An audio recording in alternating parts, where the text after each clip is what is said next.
Egypt की valley of the Kings में से जब इजिप्शियन किंग टूटनखामुन का खजाने से भरा टॉम डिस्कवर किया गया तो इस खबर ने पूरी दुनिया में हलचल मचा दी थी। 26 फीट पहाड़ के अंदर छुपा हुआ ये टॉम 3000 सालों में पहली बार खोला गया था, जिसके अंदर लातादाद खजाना और किंग टूटनखामुन की मम्मी भी मौजूद थी।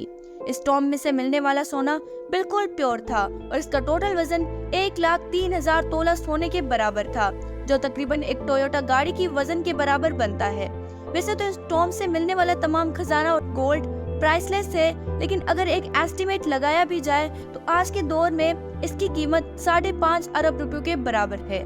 रियलिटी वन की इस वीडियो में एक बार फिर से खुशामदीद। नाज़रीन, ये टॉम डिस्कवर होने के बाद आर्कियोलॉजिस्ट ये देखकर हैरान थे कि आज के मॉडर्न दौर में भी इतना ज्यादा सोना ढूंढना और पहाड़ों से निकालने में एक माइनिंग कंपनी को कम से कम 10 साल लग जाते हैं, तो आखिर 3000 साल पहले जब ना ही कोई मशीनरी थी और ना ही कोई टेक्नोलॉजी थी, तब एंशिएंट इजिप्शियन ने ये सोना निकाला तो आखिर कैसे और कहां से?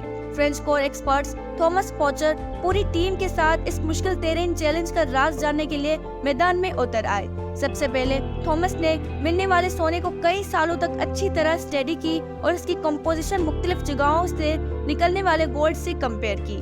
कई सालों के बाद आखिरकार थॉमस और उसकी टीम को ये तो मालूम पड़ चुका था कि टूटनखामुन की टॉम से मिलने वाला सोना भी किंग्स वैली के आसपास के पहाड़ों से ही निकाला गया था। अब चैलेंज था वो पहाड़ ढूंढने का जहाँ से ये एंशिएंट माइनर्स इतना ज्यादा सोना निकाल देते, लेकिन ये टास्क कोई हल्का फुल्का टास्क नहीं था। किंग्स वैली के गिर्द हजारों पहाड़ मौजूद थे और ये जानना कि सोना कौन से पहाड़ से निकाला जाता था, ये वाकई एक इंतहाई मुश्किल काम था। फ्रेंच गोल्ड एक्सपर्ट्स थॉमस पॉचर अपने एक आर्कियोलॉजिस्ट दोस्त के साथ मिलकर किंग्स वैली से 80 किलोमीटर दूर एक सेरा में पहुंच गया, क्योंकि इस डिजर्ट में कई ऐसे पत्थर मौजूद थे जिनके अंदर सोने के ज़रात छुपे हैं। इसी वजह से उनका मानना था कि अगर टूटनखामुन की टॉम से मिलने वाला सोना भी इसी डिजर्ट से निकाला गया था तो यहाँ माइनिंग ऑपरेशन के कोई न कोई निशानात जरूर मिलेंगे। ये सेरा 1,36,000 स्क्वायर किलोमीटर तक फैला हुआ था, जहाँ गर्मी और पानी की शॉर्टेज की वजह से जिंदगी ना होने के बराबर थी। थॉमस का मानना था कि इतना ज्यादा सोना अगर किसी पहाड़ से निकाला गया होगा तो जाहिर है इसमें काफी ज्यादा मैन पावर भी लगी होगी। थॉमस और उसके साथी इसी खोज में सेरा के अंदर जाते रहे। इस बंजर सेरा में कई घंटों तक सफर करने के बाद काफी अंदर जाकर उनको पहाड़ के नीचे अजीब मंजर देखने को मिला। करीब जाकर मालूम पड़ा कि एक कदीम जमाने का कुआं था जो पूरी तरह से खुश्क हुआ पड़ा था। ये बात तो जाहिर थी कि ये कुआं किसी दौर में यहाँ से गुजरने वाले काफिलों को पानी फराहम करता था, लेकिन हैरत अंगेज तौर पे यहाँ कुछ और भी था जो इस कुएं से भी ज्यादा इम्पोर्टेंट था। जी हाँ, थॉमस और उसके साथी को यहाँ एक पुराना कमरा भी मिला जो अंदर से एक इबादत गाह का मंजर पेश कर रहा था। इस कमरे की दीवारों और छतों पर काफी मेहनत से पत्थरों पर कार्विंग करके पेंटिंग बनाई गई थी। जब इस आर्ट वर्क को गौर से देखा गया तो इसमें एक ऐसा राज छुपा था जिसको देखकर यकीन करना मुश्किल था। थॉमस के साथ आया दोस्त जो कि एक आर्कियोलॉजिस्ट था, उसने बताया कि इस पेंटिंग में वो ही राज छुपा है जिसकी तलाश में हम निकले हैं। पेंटिंग में जाहिर था कि सेरा में बना यह कुआं और रेस्ट रूम इस सेरा का सबसे पहला स्टॉप है, जहां पर एंशिएंट गोल्ड माइनर्स आराम करने के लिए रुकते थे। एंशिएंट इंजीनियर्स ने गोल्ड माइन तक जाने के लिए कुओं और रेस्ट एरियाज का एक नेटवर्क बनाया हुआ था। एक अंदाजे के मुताबिक हर एक रेस्ट एरिया 70 से 80 किलोमीटर के फासले पर हुआ था। जहाँ इस रेस्ट एरिया से मिलने वाली इंफॉर्मेशन से थॉमस और उसका साथी बहुत खुश भी थे, वहीं दूसरी तरफ उनको ये भी मालूम पड़ गया था कि इसे कई स्टॉप्स तक आगे मजीद ट्रैवल करना है, क्योंकि जिस मंजिल तक पहुंचने के लिए थॉमस कई सालों से इंतजार कर रहा था वो मंजिल अब बहुत करीब दिख रही थी। इसी वजह से उन्होंने सेरा की गहराई तक जाने का फैसला किया। बंजर सेरा में एक के बाद दूसरा रेस्ट एरिया आता गया, लेकिन गोल्ड माइन जैसी कोई चीज नजर नहीं आई। आखिरकार पूरे 2 दिनों के बाद थॉमस को एक पहाड़ के किनारे पड़े ढेर सारे पत्थर दिखाई दिए। देखने में तो ये एक नॉर्मल सीन था, लेकिन थॉमस का मानना था कि ये जगह एंशिएंट गोल्ड माइनर्स का कैंप लगती है, और हुआ भी कुछ ऐसा ही।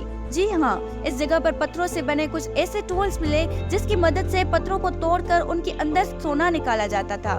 ये पत्थर जो दिखने में एक नॉर्मल पत्थर लगता है, इसको इस टूल की मदद से तोड़कर क्रश किया जाता था।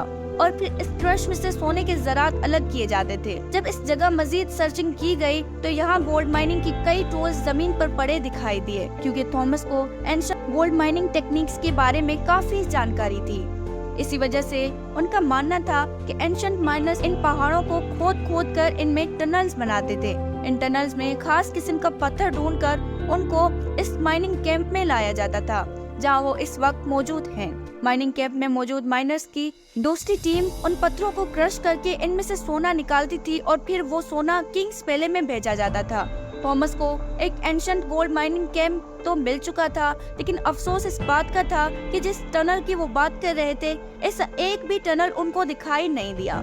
शायद हजारों साल पहले खोदे गए टनल कमजोर हो चुके थे और अर्थक्वेक की वजह से कोलैप्स हो चुके थे। एक्सपर्ट्स का मानना है कि गोल्ड माइनिंग का ये तरीका बहुत ही ज्यादा मुश्किल है। अगर इस दौर में 100 लोग एक हफ्ते तक गोल्ड माइनिंग का काम करते होंगे तो उनमें से वो सिर्फ 1 स्पून गोल्ड का इकट्ठा कर सकते होंगे।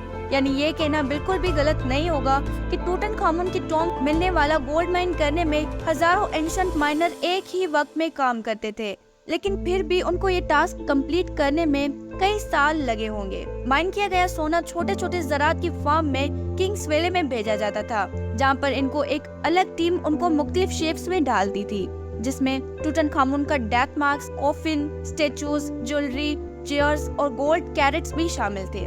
1922 में हावर्ड कार्टर ने ये टॉम्ब डिस्कवर किया था। तब उसमें 5000 मुख्तलिफ किस्म की चीजें मौजूद थी। उन तमाम चीजों का कैटलॉग बनाने में ही ब्रिटिश आर्कियोलॉजिस्ट को पूरे 10 साल लग गए थे। उम्मीद है रियलिटी पॉइंट की ये भी वीडियो आप भरपूर लाइक्स और शेयर करेंगे। मिलते हैं अगले शानदार वीडियो में। अल्लाह हाफिज।